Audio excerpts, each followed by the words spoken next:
Arav's earliest memory was a specific kind of warmth, the heavy, breathing presence of his mother. In the first days of his life, she was the beginning and the end of his known universe. His safety was built on sensory details, the coarse texture of hay, the rhythmic humming his mother made when they were alone, and the soft, dusty air of the shed that felt like a shield against the rest of the world. But even then, an invisible tension hung in the air. Beneath the smell of hay was the sharp, metallic scent of communal stress, a universal anxiety that the older sheep carried in their bodies. His mother felt it most acutely.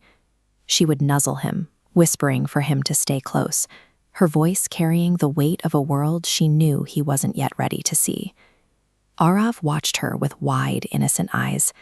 He promised that as he grew, he would become a guardian, believing that his own strength and the love he felt for her would be enough to keep the gate closed.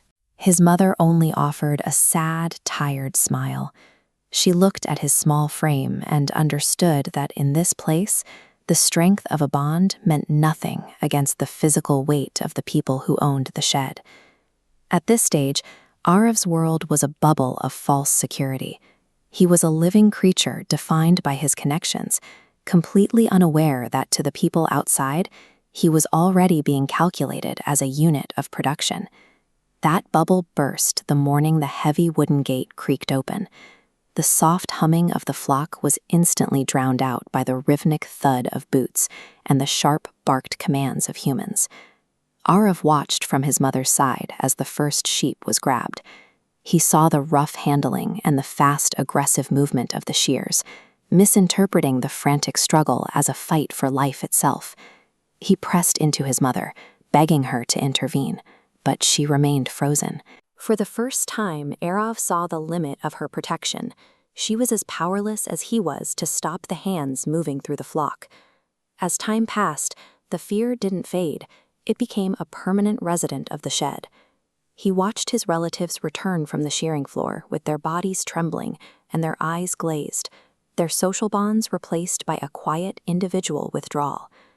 Then came the day the cycle reached the one person Arav relied on. He watched as the humans singled out his mother and began to drag her toward the center of the floor. A wooden barrier kept him back, but it couldn't block the sound. He stood with his head pressed against the slats, listening to her unanswerable cries, feeling every second of her absence like a physical weight.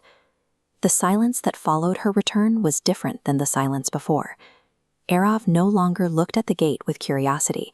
He looked at it with a body that had learned to stay constantly braced for the next intrusion. Eventually, Arav's own body grew heavy with thick wool. He looked like the strong adult he had once promised to be, but every sudden noise still sent his heart racing against his ribs. One morning, the footsteps didn't pass by. They stopped. The same hands that had taken his mother reached down and closed around him.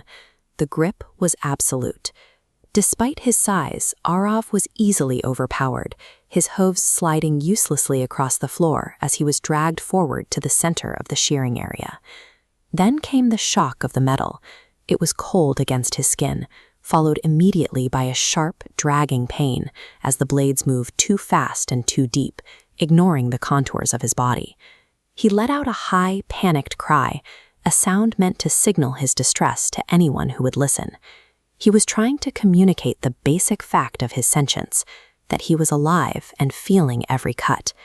The humans didn't pause or flinch. To them, his cries were just the background noise of a repetitive task, a standard part of a workday that required them to ignore the being under the blades. In the middle of the pain, Arav finally understood the source of his mother's trembling. He was no longer a witness to the trauma. He was the primary vessel for it.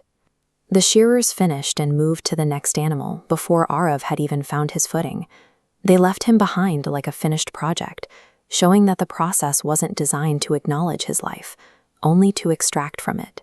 When finally released, the physical stinging faded, leaving a new kind of emptiness. Without his wool, he felt exposed. His body appeared small and fragile in the dim light. He walked back into the flock, but the social world of his youth had vanished. No one nuzzled him or hummed. The sheep stood in a collective, unnatural silence, each one trapped in their own shock. Eirav found his way back to the corner where he had spent his first nights. He looked at the wooden slats of the fence, remembering the lamb who thought he could protect his mother with love. Watching the stars through the roof, Eirav saw the world for what it was. The humans didn't ignore his cries because they were angry with him. They ignored them because they never recognized there was someone inside the wool capable of crying.